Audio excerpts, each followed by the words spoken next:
Maayong gabi sa tanan og sa pagpadayon nato ang pagtuon sa pulong sa Ginoo. Ang gabi una ang atong pagatunaan ay mahitungod sa plano sa atong Ginoong Dios sa tanang nga mga tawo nga iyang binuhat. Nga kung saan dinhi makita nato sa Romans chapter 8 verses 29 to 30. Ang sulat ni Apostol Paul sa mga Kristohanon sa Roma, Romans chapter 8 verses 29 to 30. 28 pala to, 28 to 30. Sige na to kadunggan sa mga taong walay insaktong relasyon sa Diyos. So, saning mga tao nga walay insaktong relasyon sa atong Ginoong Diyos, sila ang mga tao nga ay nila ga kadumduman ang Ginoo. Gatawag sila sa Ginoo kung gikinahanglan nila ang tabang sa Ginoo o ang Ginoo. Mura bag bumbiro ba nga kung naisunog ay lamang nila ginatawag kung naanay sunog ang bumbiro. So ingon na ana ang mga tao nga walay relasyon sa atong Ginoong Dios. Kinahanglan lamang nila ang Ginoong Dios kung meron silang panginahanglan. Muna nga gani even to the born again Christians nga kung makaagi sila sa life and date nga situation, moingon dayon sila nga duna pa gayoy plano ang Ginoo sa ilaha. For sure, doon naging-plano ang Ginoong Diyos sa tanang mga tao. Dahil majority lang sa mga tao wala nila mahibali ang plano sa atong Ginoong Diyos tungod kay wala man nila basa ang iyang written word. Ang mga tao nga agasulti niini nagpasabot nga wala gayud nila mahibali ang plano sa Ginoo sa matag binuhat niya nga mga tao nga naisulat sa iyang written word matud ko pa kanina. So ang pangutana dahil nga atong maihatag niini nganong wala man nila mahibali ang plano sa Ginoo sa ilang kinabuhi. Gitubag ko na ganina, simple lamang dahil tungod kay wala nila tumana ang gisugo sa Ginoong Dios sa matag tawo nga basahon ang iyang written word. So muni ang gisugo sa atong Ginoong Dios from the Old Testament down to the New Testament, that is written word must be meditate day and night. Adlaw o gabi dapat tunan ang yang pulong bara ang nagatuon ini. They are careful to do everything what they have learned or what they have studied.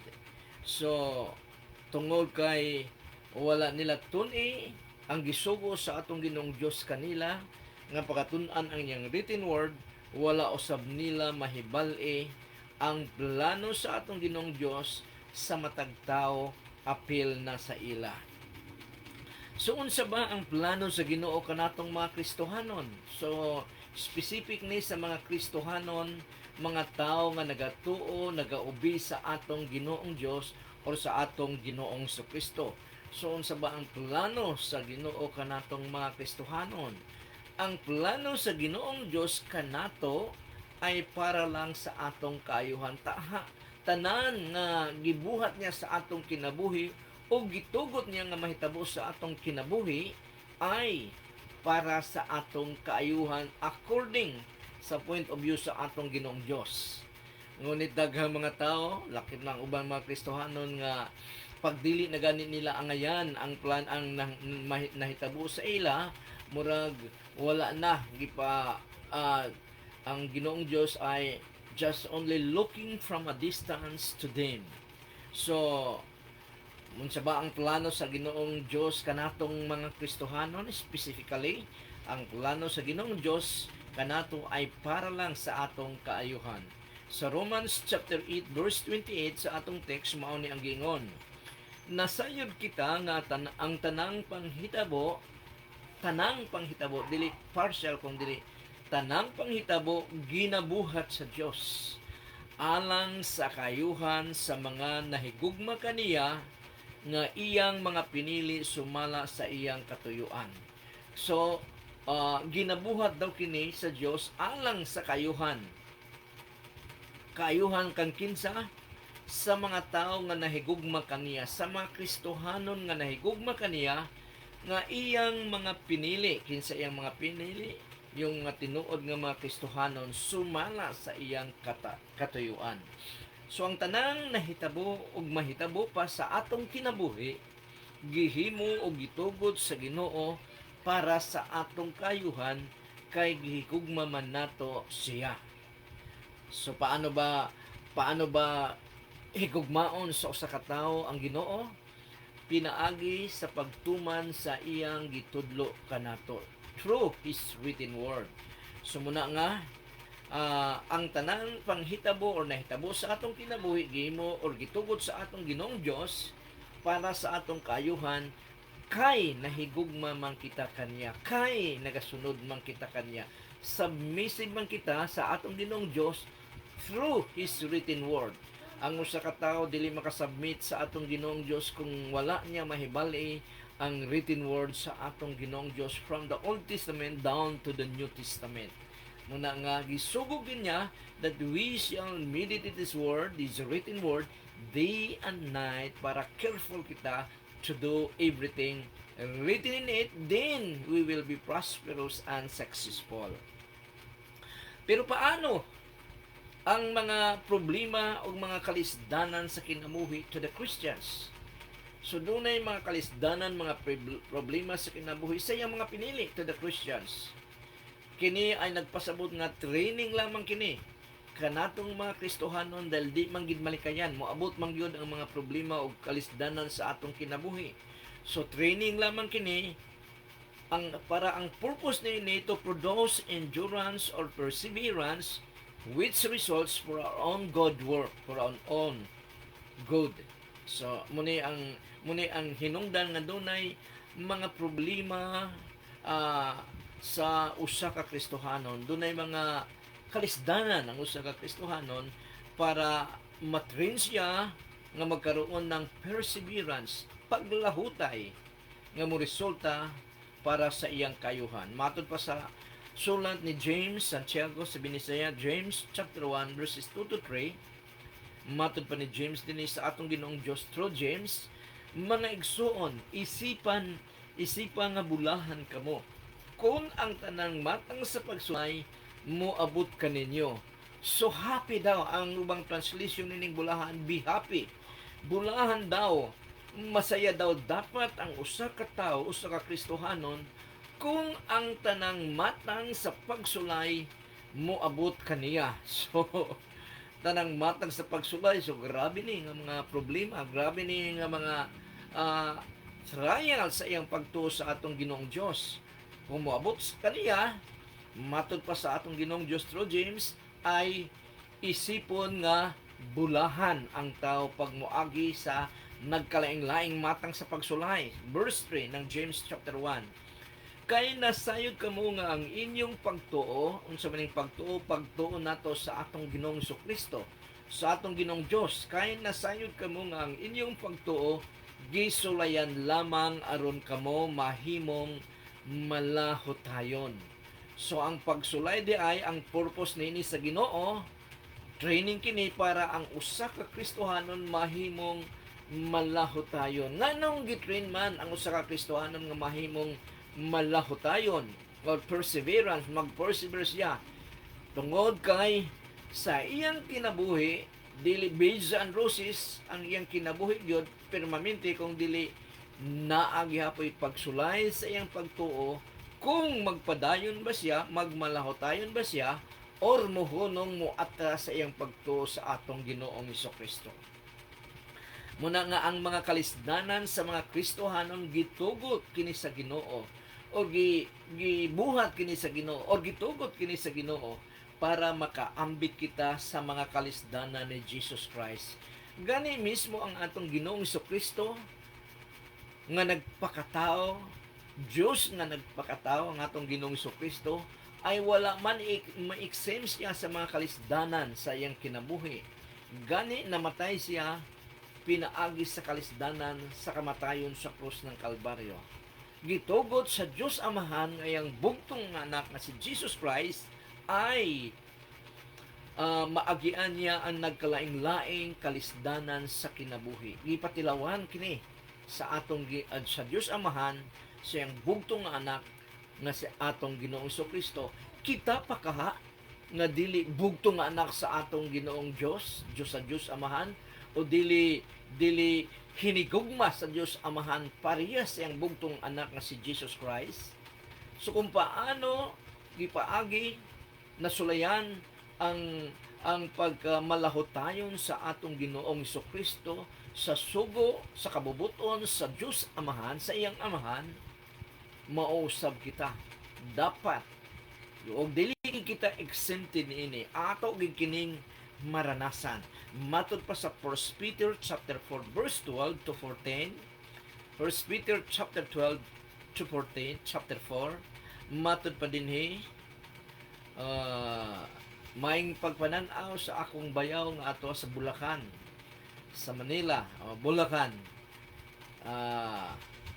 Mayong pagpananaw yaw sa akong bayaw. So, yaw ang akong tawag sa iya kay bayaw man. Si bayaw Rodolfo Hinayon nga to as sa Bulacan. Medyo tumoy na to sa Manila ang ilang balay. Nakaadto ko dito, nakatulog ko dito og mga duha ka gabi dito sa duol ra sa gibuhat nga International Airport sa San Miguel ang ilang balay. So may gabi yaw diha. 1 Peter chapter 4 verses 12 to 14 mao ning gingon. Sa atong Ginoong Dios through Apostle Peter who is the author, the human author of this epistle. Matod pa dinhi, mga hinigugma, ayaw kamo katingala sa masakit. May gabi Pastor Joseph Kalinawan nga nananaw usab ni ini nga live from Facebook nga anaa sa Kanituan, Cagayan de Oro City. From here ay around siguro mga 8 kilometers. From here sa Barapol. So may gabi Pastor Joseph, balikod ko. Mga hinugugma, ayaw kamong katingala sa masakit nga pagsulay nga moabot kaninyo. So ang matod ba din sa atong Ginoong Dios through Apostle Peter, nga ang gisulatan ni Apostle Peter ay ang mga Kristohanon sa Asia Minor, dili daw sila matingala sa mga masakit. So dili basta-basta ni nga pagsulay. Masakit nga pagsulay nga moabot kaninyo. Nga naman, ayaw ninyo isipa nga kahibulungan ang nahitabo kaninyo. So dapat dili matingala ang mga Kristohanon. Bisan pa og mga masakit nga mga pagsulay, unsa ang gisulay sa atong Ginoong Dios, ang ilang pagtuo kaniya. Kay kung ang usa ka tawo walay pagtuo sa atong Ginoong Dios, sa atong Ginoong Kristo, wala sila'y pagsulay. Unsa may sulayon sa ila nga wala may sila'y pagtuo, matod ko pa sa una, kalamidad ang maabot sa ila. Parehas ang Kristohanon o dili Kristohanon moagi sa mga masakit nga parte sa ilang kinabuhi. Sa mga Kristohanon, pagsulay ngadto sa atong Ginoong Dios. Sa mga dili Kristohanon, kalamidad kini gikan o gitugot sa atong Ginoong Dios kay wala sila'y pagtuo sa ilang magbubuhat. So, verse 13, hinuon paglipay kamo. So, masakit nga pagsulay, dili mahibulong, ang giingon din sa atong Ginoong Dios, hinuon paglipay kamo. Walay kalainan sa istorya niya dito through Apostle James nga atong gibasa kanina, bulahan dinhi, hinuon paglipay kamo kay nakaambit kamo sa mga pag-antos ni Kristo. So ang mga masakit nga pagsulay diay is also the way, same as the way sa kaparihas nga sa nahitabo sa atong Ginoong Kristo. Matod pa sa verse 13, hinuon paglipay kamo kay nakaambit kamo sa mga pag-antos ni Kristo. Unsa ba kini nga pag-antos sa atong Ginoong Kristo? Specifically nung the Passion Week, nung didto na siya dool na sa cross, dool na sa iyang kamatayon. Og mahimpit na gayud ang inyong kalipay kung ipakita na niya ang iyang gahom sa tanan. So ang kalipay ay para siya lamang nga dapat mo'y himuon sa usa ka Kristohanon nga anaa sa kasinatian nga masakit nga pagsulay, para siya lang na nga malipay siya impartial og makumpleto daw ang iyang kalipay. Matod pa sa verse 13, kung ipakita na niya ang iyang gahom sa tanan. Kung si Jesus Christ ay mubalik na ning kalibutan na sa iyang second coming. Ang kalipay sa mga Kristohanon nga mapainobsanon nga gidawat nila ang mga pag-antos nga gitugot sa atong Ginoong Dios para malig-on ang ilang pagtuo, magkaroon sila ng perseverance ay makumplito sa dihang ang atong Ginoong Kristo mubalik na niining kalibutan na. Mo nang giingon sa 1 Peter chapter 4 verse 13. Verse 14. Busa kung pakaulawan kamo tungod kay mga sumusunod kamo ni Kristo, bulahan kamo. For the sake of Christ, gi-persecute ang usa ka Kristohanon, gipakualawan o unsa baka wala dawata sa trabaho dahil Christian siya, unsa pang mga panghitabo sa iyang kinabuhi. For the sake that he is a true Christian, matud pa sa pulong sa Ginoo, paglipay kamo, bulahan kamo, kay kini nagpasabot nga anaa kaninyo ang makagagahom nga espiritu nga mao ang espiritu sa Dios. So bulahan daw, maglipay daw dahil kana nga Kristohanon nagpasabot nga ang Ginoo gyud nagauban kaniya. Take note, ang giingnan ini katong mga Kristohanon nga anaa sa nakasinati sa mga masakit nga pagsulay.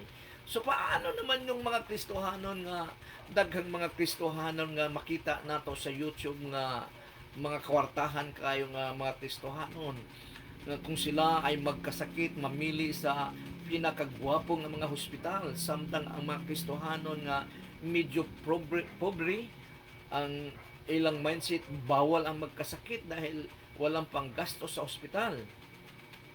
So, muna nga matud pa sa atong gibasa karon, ang usa ka Kristohanon dili malikayan siya ay sulayon gayud sa Ginoo.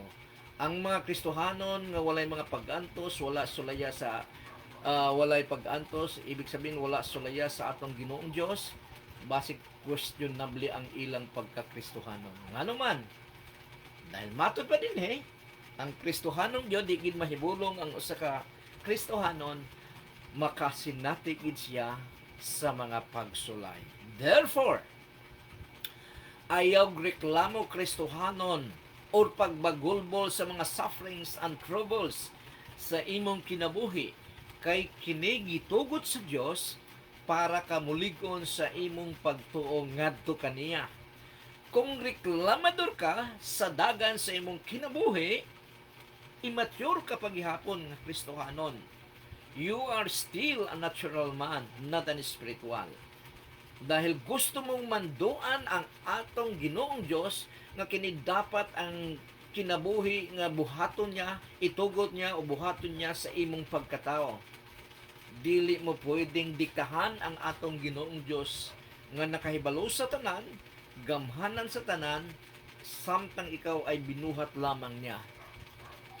Munang kung bagulbulan ka, kung nana sa mga problema, reklamador ka, ibig sabihin ana, bunsay pa ang imong pagtuo diha sa atong Ginoong Dios.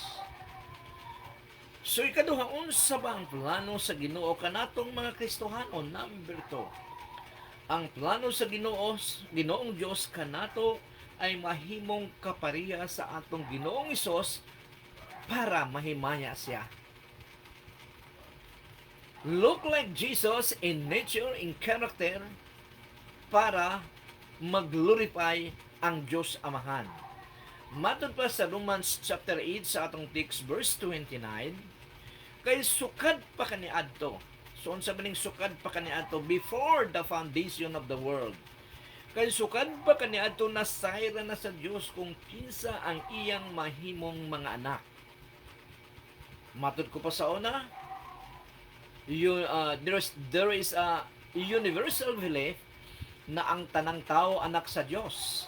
Pero matod pa sa pulong sa Ginoo, which is contrary sa gituuhan sa kadaghanan nga ang tanang tao anak sa Dios, matod pa din kay sukad pa kaniadto nasayra na sa Dios kung kinsa ang iyang mahimong mga anak.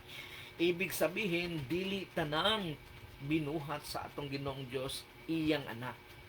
Kreasyon lamang siya sa atong Ginoong Dios. Ang anak, ang relasyon sa anak ngadto sa mandunan nay relasyon sa anak, child and father relationship munang matawag nga anak.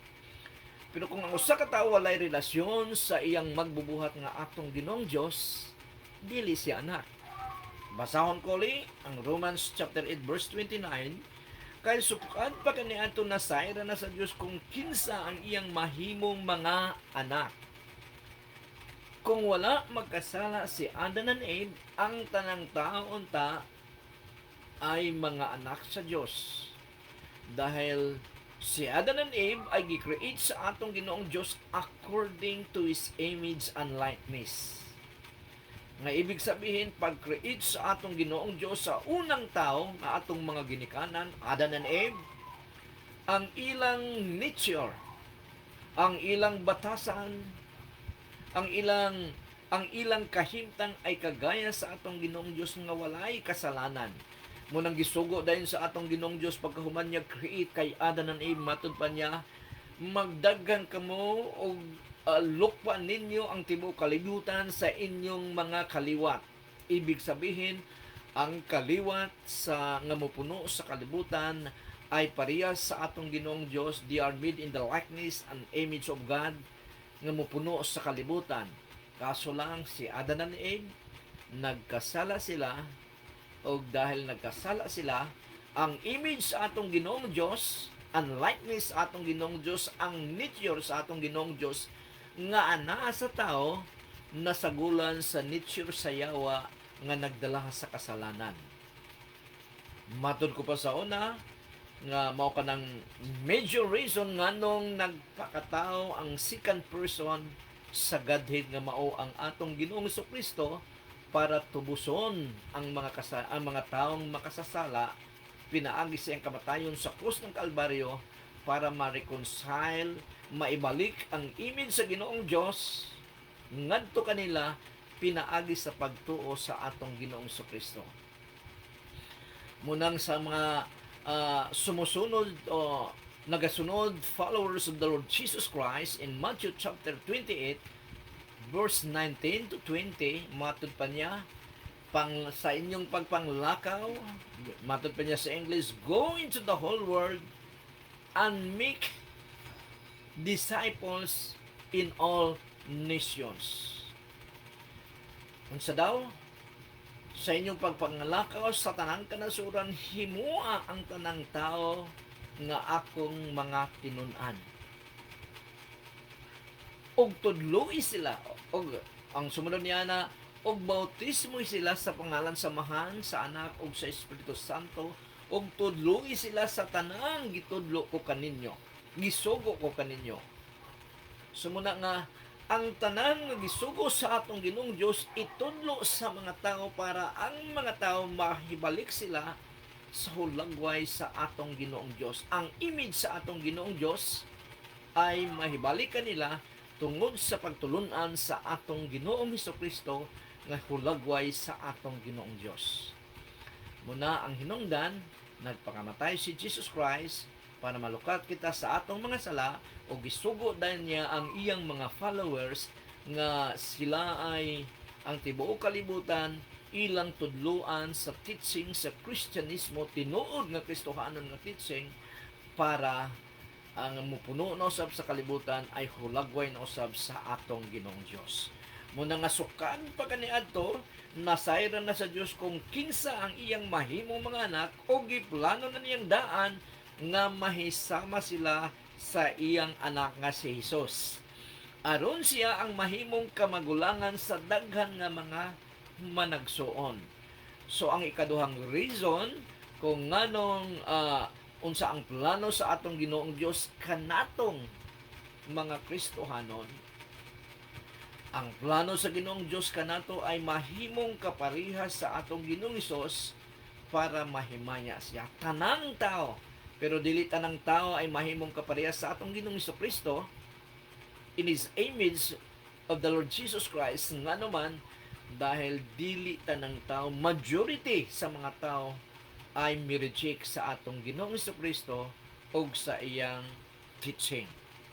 Muna nga, kadto lamang ang mo response positively sa tudlo sa pulong sa Ginoo, ang mahimong matuman ang plano sa atong Ginoong Dios kanila, ug matud pa dinhi nga si Jesus Christ daw ay ang mahimong kamagulangan sa daghang mga managsuon nga mutuo sa atong Ginoong Hesukristo. Siya ang kamagwangan, dili siya ang atong amahan. Ang atong Ginoong Dios ay nagpadayag sa tulo ka nagkalaing-laing persona, different persons. Dili isa, kundi different persons. Isang Diyos nga nagpadayag in three distinct person. God the Father, nga ang makakita daw sa God the Father ay dili mabuhi, mamatay siya. Sumunang gustong ipadayag sa Diyos Amahan ang iyang kaugalingon, nagpakatao si Jesus Christ. Munang God the Son. Kinsa ang God the Son? Si Jesus Christ, who is the image, exact representation of the Father. Matod pa sa Hebrew chapter 1 verse 3. Colossians chapter 3 o chapter 1 verse 15 kung ako nagkamali. O pagkatapos ni Jesus Christ nga mag-resurrect gikan sa iyang kamatayon, after 40 days misaka siya sa langit ug nagalingkod sa gamhanang right side of God the Father, para dili kita mabiyaan nga wala nay mo guide kanato adlaw-adlaw, wala nay mo convey kanato, mo guide kanato. Gipadala sa Diyos Amahan through Jesus Christ ang Holy Spirit, who is the third person of the Godhead, nga mao ang mag-guide sa mga Kristohanon para masanctify sila until sa pag-atubang nila sa atong Ginoong Kristo in His second coming. Muna nga mahisama ang tanan, muna ang goal, muna ang plano sa atong Ginoong Dios nga ang tanang mga Kristohanon mahisama sila sa iyang bugtong anak nga si Jesus Christ, aron si Jesus Christ mahimong kamagulangan sa daghang mga Kristohanon nga mituo kaniya. He is the eldest because ang iyang teaching maoy nagtransform sa usa ka tao, usa ka Kristohanon nga mahimong kasama sa atong Ginoong Hesukristo. God has two purposes sa mga tao nga iyang binuhat, pero ma-realize lamang kini ngadto sa mga nahigugma kaniya. Nganuman, dahil ang nahigugma sa atong Ginoong Hesukristo ay nagasubmit, nagatuman sa kabubuton sa atong Ginoong Dios by obeying His written word. So ma-realize lamang kini sa mga tao nga nahigugma kaniya for our good and for His glory. Para sa atong kaayuhan ang purpose sa Ginoo. Tanang butang gihimo niya for our good, para sa atong kaayuhan, and for His glory, para sa kahimayaan sa atong Ginoong Dios. So dili lamang sa atong kaayuhan, but ultimately sa kahimayaan sa atong Ginoong Dios, for our good and for His glory. Ultimately, God will make us like Jesus Christ. Nagsugod kini from eternity past when He chose us in Christ before the foundation of the world. Dahil omniscient ang atong Ginoong Diyos, nahibawan niya, nakita niya ang before, present, and after, future. So nakita niya kung kinsa ang tao nga mo-response positively sa iyang written word, matapos madungog niya kini, mo-response o muduol kaniya. So mahimaya lamang, makahimaya lamang tayo sa atong Ginoong Diyos kung kita sa atong karakter o mga binuhatan mahisama sa atong Ginoong Hesukristo. Muna, makahimaya lamang kita sa atong Ginoong Diyos kung ang atong karakter, ang atong mindset ay kagaya-gayad sa atong Ginoong Hesukristo, dahil atong gi-receive ang iyang written word, ang iyang teaching nga nagikan sa iyang kasing-kasing, bug mausab gi-impart nato sa atong kaugalingon. Dili sa yon, pero andyan ang tabang sa Espiritu Santo nga mo-convict sa ato para ma-maintain ang atong maayong relasyon kaniya. Philippians chapter 2 verses 5 to 8, matod pa sa ni Apostle Paul sa atong Ginoong Dios through Apostle Paul, writing to the Christians of Philippi and Philippi. Matod pa din yun ng Philippians chapter 2 verse 5, batunin ninyo kini nga panghuna-huna. So, huptan daw, batunan, lawom nga binisaya. Huptan, magkaroon sa Tagalog. Magkaroon kayo ng ganitong panghuna-huna nga iya usab ni Kristo. So, dapat daw ang mindset sa usa ka Kristohanon ay kagaya sa mindset sa atong Ginoong Kristo. Batunin ninyo kini nga panghuna-huna nga iya usab ni Kristo Hesus, verse 6 ng Philippians chapter 2. Bisan ang kinaiya sa Dios anaa kaniya, ang nature sa atong Ginoong Dios anaa kay Jesus Christ, wala niya huna-hunaa ang iyang pagkatupong sa Dios. Kung dili gipakaubos niya ang iyang kaugalingon pinaagi sa pagsulob sa kinaiya sa usa ka ulipon. So wala siya nagkuan.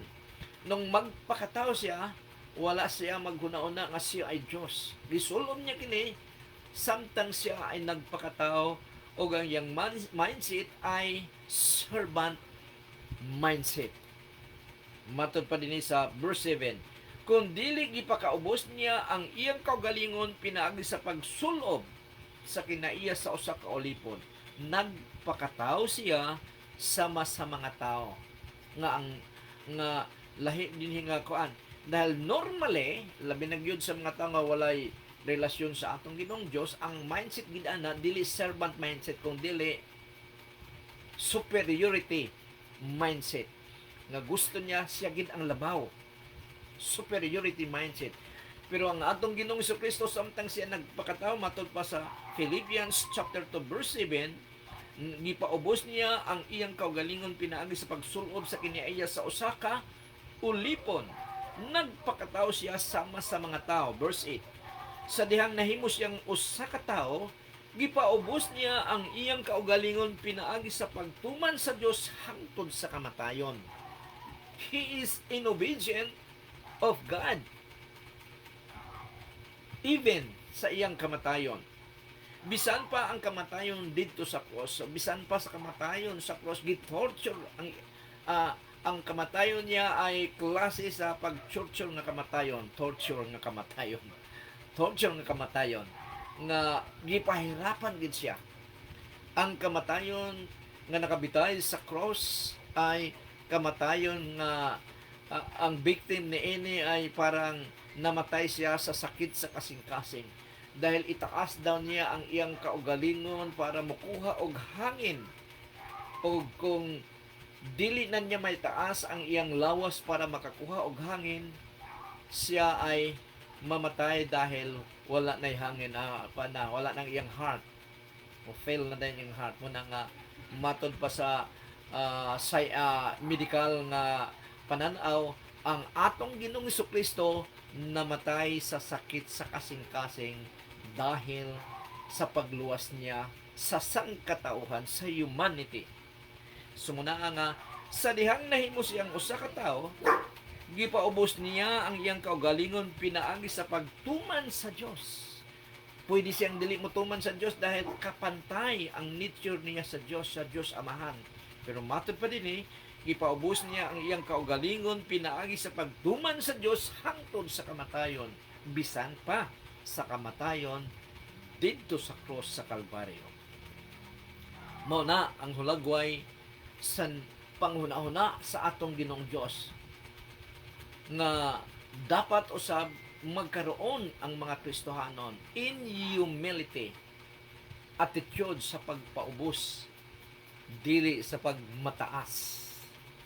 So sa unsang paagi nga may sama kita sa bugtong anak sa Dios, pinaagi sa pagkamatarong.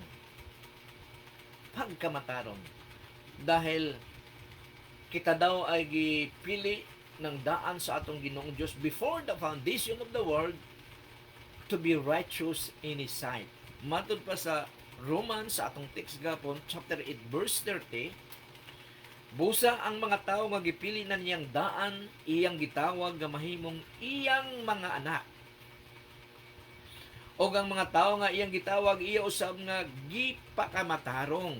O ang iyang gipakamatarong, iya usab nga gipasidunggan, gihatagan niya og reward dahil matarong sila. So tanang tinawag sa atong Ginoong Dios, tanang mga Kristohanon sa harap sa atong Ginoong Dios ay matarong sila, gipakamatarong sila sa atong Ginoong Dios. Dili kaya sa usa ka tawo kung walay tabang sa atong Ginoong Dios. So nahimo siyang matarong dahil gitabangan siya sa atong Ginoong Dios. Ibig sabihin, ang nagmatarong kaniya ang atong Ginoong Dios paghapon. Nagsubmit lamang siya sa kagustuhan sa atong Ginoong Dios through His written word. Sa pagka-born again nato, kitang mga Kristohanon, tinuod nga Kristohanon, nahimo dayon kitang matarong sa atubangan sa Ginoo. Nganuman, dahil ang righteousness sa atong Ginoong Kristo gi-impart sa Dios Ama sa atong Ginoong Dios sa usa ka tawo nga nagatuo sa atong Ginoong Kristo. Instantly, og pagkahuman dayon ni ana, ay dahan-dahan din siyang tun-an niya ang pagtulunan sa atong Ginoong Kristo para tuloy-tuloy ang iyang transformation nga mahimong kagaya sa atong Ginoong Kristo through obedience and written word. So muna nga ana-ana dayon pakamattarong na dayon kita sa atubangan sa atong Ginoong Dios, bisan wala nato kini mabati sa atong five senses. Unsa ba ang atong five senses? Wala nato kini madunggi, wala nato kini makita, wala nato kini masimuti, wala nato kini matilawi, o wala nato kini ma-feel. 1, 2, 3, 4, 5 taste feel. Wala nato kini ma-feel sa atong kasing-kasing. So muna nga, His righteousness was imparted dinhi kanato dahil mituo kita sa atong Ginoong Kristo. Romans chapter 5 verses 1 to 4 muning gingon, sa pulong sa Ginoo sa atong Ginoong Dios through Apostle Paul to the Christians of Rome, matud pa niya dinhi, busa tungod kay gipakamatarong naman kita pinaagi sa pagtuo. Tungod sa atong pagtuo sa atong Ginoong Kristo, gimakamatarong kita. Busa tungod kay gipakamatarong naman kita pinaagi sa atong pagtuo kang Hesukristo, maayo na ang atong relasyon sa Dios. So muning resulta, ang atong pagtuo sa atong Ginoong Kristo ay nag-renovate sa guba nato nga pagtuo sa atong Ginoong Dios tungod sa atong kasalanan. Naayos na, na-renovate na ang guba natong relasyon, father and child relationship, dahil sa atong pagtuo kay Jesus Christ. Munang giingon sa Romans chapter 5 verse 1. Nahitabo kini tungod sa gibuhat sa atong Ginoong Hesukristo didto sa kamatayon sa krus ng Kalbaryo. Verse 2. Pinaagi kaniya og tungod sa atong pagtuo. So pinaagi sa gibuhat ni Jesus Christ og tungod sa atong response nga mituo kita kaniya. Munang giingon sa verse 2 sa Romans chapter 5 verse 2. Pinaagi kaniya og tungod sa atong pagtuo nakadawat kita ni ini nga grasya, grace ni siya, grasya ni siya. Og malipayon kita diha sa paglaom nga makaambi kita sa iyang kahalangdon sa nature sa atong Ginoong Dios. Muna ang maambitan nato sa atong Ginoong Dios. Verse 3. Og dili kay kana lang nagakalipay usab kita taliwala sa atong mga pag-antos. So dili gid mi mawala ang pag-antos. Bisang guwapo ang atong relasyon sa atong Ginoong Dios, naa ang pag-antos. Og dili kay kana lang nagakalipay usab kita taliwala sa atong mga pag-antos, kay nasayod kita nga pinaagi sa mga kalisod mahimo kitang mainantuson. So nganong i-train man kita sa atong Ginoong Dios nga mahimong mainantuson? Dahil ang kinabuhi nato walay kalainan sa mga tao nga walay relasyon sa atong Ginoong Dios. Kung paano sila dunay mga pag-antos, kita usab dunay mga pag-antos mo nga gitrain kita sa atong Ginoong Dios sa mga pag-antos para mulahutay kita. Bisag naay mga pag-antos, faithful pagyapon kita sa atong Ginoong Dios. Muna ang kalainan. Ang mga tao nga walay relasyon sa atong Ginoong Dios, ang ilang mga pag-antos gisarili gina nila. Pero kita nga tinud nga mga Kristohanon, ang atong mga pag-antos kauban nato ang atong Ginoong Dios nga mupalingkawas, mutabang usab kini para mawala we are victors bisan pa sa over sa atong mga pag-antos. Muna nga Pinaagi sa mga kalisod, mahimo kitang mainantuson ang product sa kalisdanan.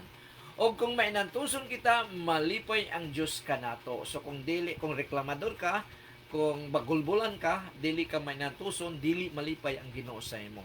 Matod pa sa verse 4 ng Romans chapter 5. O kung mainantuson kita, malipay ang Diyos kanato. O kung ang Diyos malipay kanato, may paglaom kita nga maayo ang atong kaugmaon, future.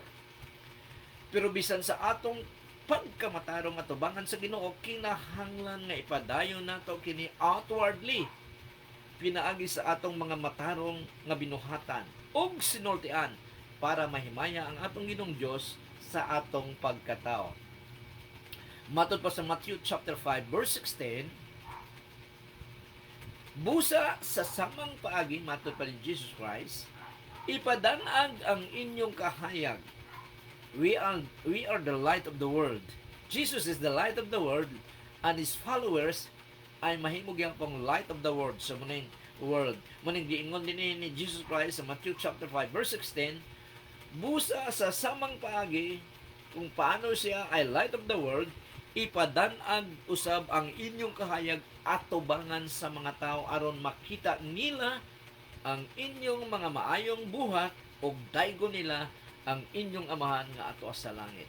So ang bunga sa atong ilaw sa kalibutan ay mga maayong binuhatan ug makita kini sa mga tawo nga walay relasyon sa Dios ug daygo nila ang Dios amahan. For our good and glorification to our God. Mao na ang plano gid sa atong Ginoong Dios. Ephesians chapter 1 verses 4 to 5.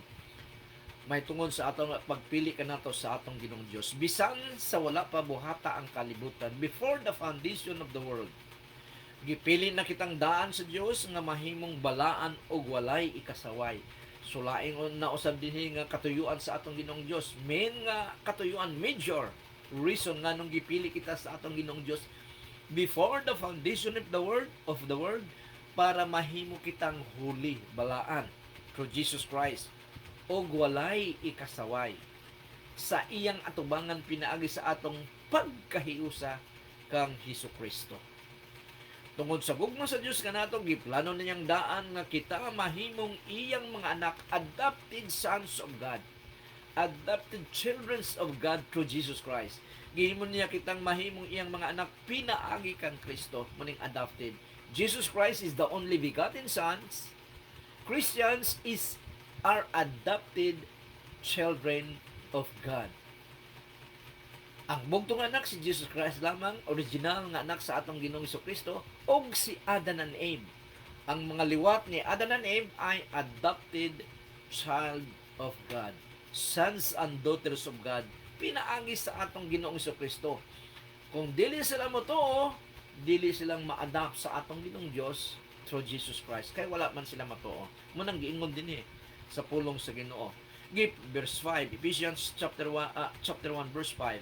Giplano na niyang daan sa atong Ginoong Dios nga kita mahimong iyang mga anak pinaagi kang Jesus Christ. Kini sumala sa iyang kagustuhan o kabubuton. So, dili gid pwedeng ipaghiwalay si Jesus Christ sa mga Kristohanon. Majoin kita sa atong Ginoong Hesukristo pinaagi sa atong pagtuo. Daghan pa kitang sablay karon sa atong kinabuhi karon. Pero one day, in His coming, we would be like His Son, the Lord Jesus Christ.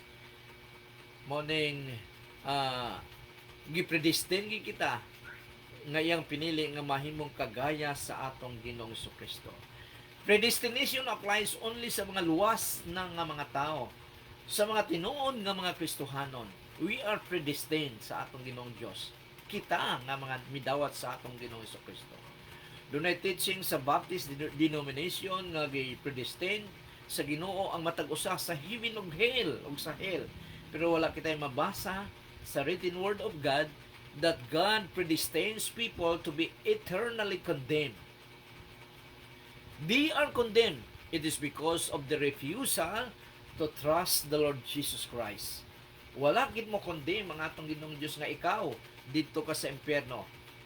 Ang usa ka tawo maadto sa impierno because they reject the Lord Jesus Christ. Wala sila mituo sa atong Ginoong Kristo. Mao nang giingon sa pulong sa Ginoo sa John chapter 3 verse 18. Mao nang giingon sa John chapter 3 verse 18.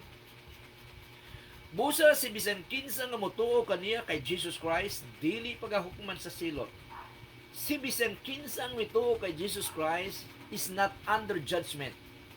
Apan si bisan kinsa nga wala motuo kaniya, nahukman na tungod kay wala siya motuo sa bugtong nga anak sa Dios. They are already judged, nga naman gireject nila ang atong Ginoong Kristo pinaagi sa wala pagtuo kaniya. Jesus Christ himself nga wala motuo kay Jesus Christ og sa iyang teaching sa atong Ginoong Kristo. Verse 19. Silutan sila tungod kay miani siya si Jesus Christ dili sa kalibutan isip suga, apan gipalabi pa sa mga tawo nga magpabilin sa kangit-ngit kay muduol kaniya kaysa muduol kaniya nga naghatag sa kahayag tungod kay dautan ang ilang binuhatan. So ang mga daotang binuhatan dili muduol kay Jesus Christ kay bulgar mahayagan ang ilang mga daotang binuhatan. Verse 20. Ang tao nga daotan og binuhatan dili gusto sa kahayag. So muna akong gingon kanina, maglikay pagani siya sa kahayag kay mahadlok siya nga mabutyag o mabulgar, ma-reveal, mabutyag ang iyang daotang binuhatan. 21. Apan ang tao nga nagabuhat sumala sa kamatuoran nagapaduol sa kahayag kay Jesus Christ aron mabutyag nga ang iyang mga maayong binuhatan nahimo niya pinaagi sa tabang sa Dios. So dili kay iya lang kung dili nahimo niya ang iyang mga maayong binuhatan, maayong batasan sinultian tungod sa tabang sa atong Ginoong Dios matud pa sa John chapter 3 verse 21. So mao kini ang plano sa Ginoong Dios sa matag usa nga tawo nga iyang binuhat. Giplano na niyang daan, giplano ng daan sa Ginoo before the foundation of the world nga ang mga tawo nga mo respond sa iyang tawag, many are called but few are chosen, mo respond sa iyang tawag, gihimo niyang adopted sons and daughters of God through Jesus Christ. Giplano ng daan sa Ginoo nga ang mahimo niyang mga anak through Jesus Christ pagkamata iyang himoong righteous sa iyang atubangan hangtod sa pag-atubang niya, hangtod sa iyang kamatayon o balaanon niya for His glory. So mao kini ang matag usa, mao kini ang plano sa atong Ginoong Dios. Tanang tao, major plan of God ay mahimong kagaya sa atong Ginoong Kristo. Kung paano righteous ang atong Ginoong Kristo, mausab ang matag Kristohanon. O dili mahimo kini sa usa ka tawo, sa usa ka Kristohanon kung walay tabang sa atong Ginoong Dios. Munang matud pa ni Jesus Christ, I am the branch and you are the branches. Kung hiwalay ka mo sa ako, wala ka may mahimo. Apart from me, you can do nothing. Doing good things, doing spiritual things, you cannot please me. Matud pa ni Jesus Christ, parang ganon. Kinahanglan nga usa ka tawo united with Christ God.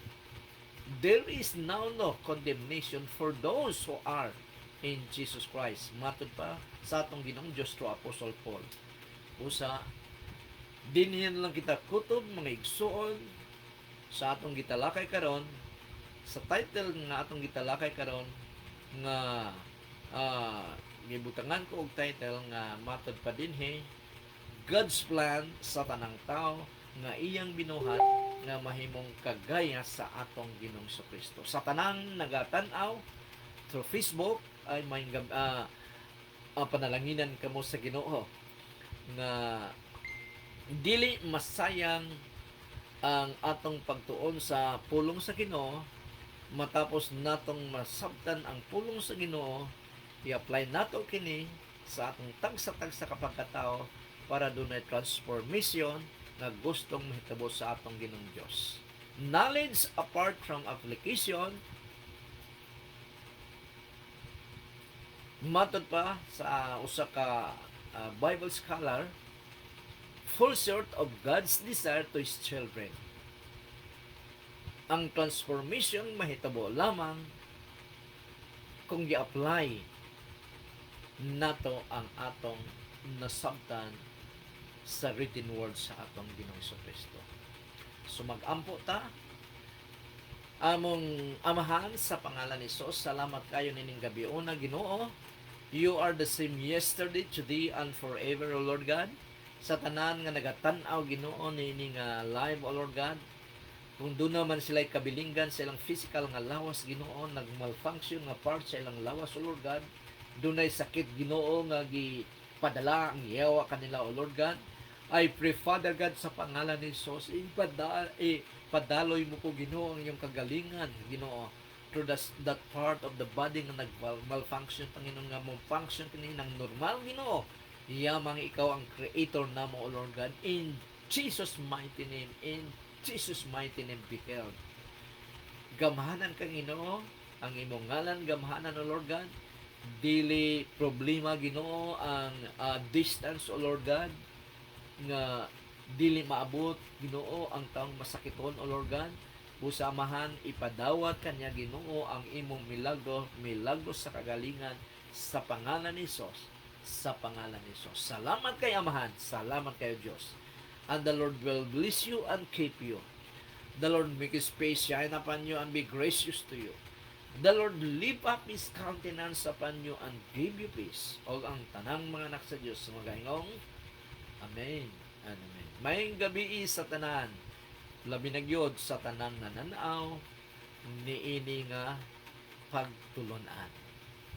Maying gabi, o wala na mo function ang akong, bakit wala na mo function? Okay?